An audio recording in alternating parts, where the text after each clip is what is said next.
5ஆம் எண்ல பிறந்தவங்களுக்கான குபேர வாசல் திறக்கக்கூடிய ரகசியம் என்ன? என்ன மாதிரியான தொழில் இவங்க பண்ணலாம்? இவங்களுக்கான குறியீடுகள் என்ன? 5, 14, 23 இந்த தேதிகள்ல பிறந்தவங்க. இவங்கலாம் புதனுடைய ஆதிக்கம். கேட்கவே வேண்டாம். வியாபாரம் தான். வியாபாரத்தில வெற்றிகரமா இருக்கிறவங்க, வியாபார தொழில் செய்றவங்க, எந்த பணமும் முதலீடாமே பண்ணாம, வெறும் வாய் வார்த்தையிலேயே வந்து ஜெயிக்கிறவங்க.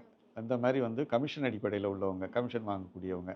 என்னதான் பொருட்கள் உற்பத்தி பண்ணாலும், அது வியாபாரம் ஆகலைன்னா ரொம்ப கஷ்டமாயிடும். இத பத்தி இவங்களுக்கு எந்த கவலையும் இல்ல. வியாபாரம் ஆனா இவங்களுக்கு கமிஷன், வியாபாரம் இல்லைன்னா அவங்க உற்பத்தியாளர்களுக்கு தான் கஷ்டம். ஸோ அந்த மாரி உள்ளவங்க, இவங்க வியாபாரத் துறைக்கே உள்ளவங்க.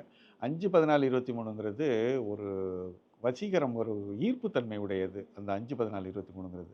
ஸோ இவங்க இருக்கிற இடத்துல வியாபாரம் நல்லா ஆகும். இவங்க உட்கார்ந்திருந்தாங்கனாலே ஒரு கடையில அந்த கூட்டத்த சேரும் அவங்களுக்கு.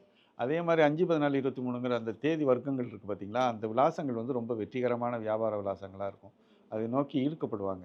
ஏன்னு கேட்டிங்கன்னா, இந்த சென்டர் ஆஃப் கிராவிட்டின்னு சொல்லக்கூடியது, சென்டர் ஆஃப் அட்ராக்ஷன். ஈர்ப்பு வந்து ஏன் போறோம், அவங்கள பார்க்குறோங்கிறது தெரியாது.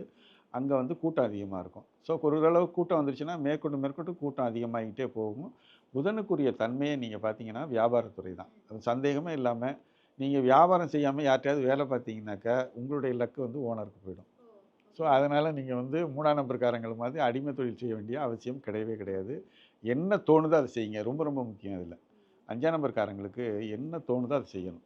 அது வந்து ஒருத்தவங்க சொல்றாங்க, நமக்கு பிடிக்காம செய்றாங்கன்னா கஷ்டம் வந்துரும்.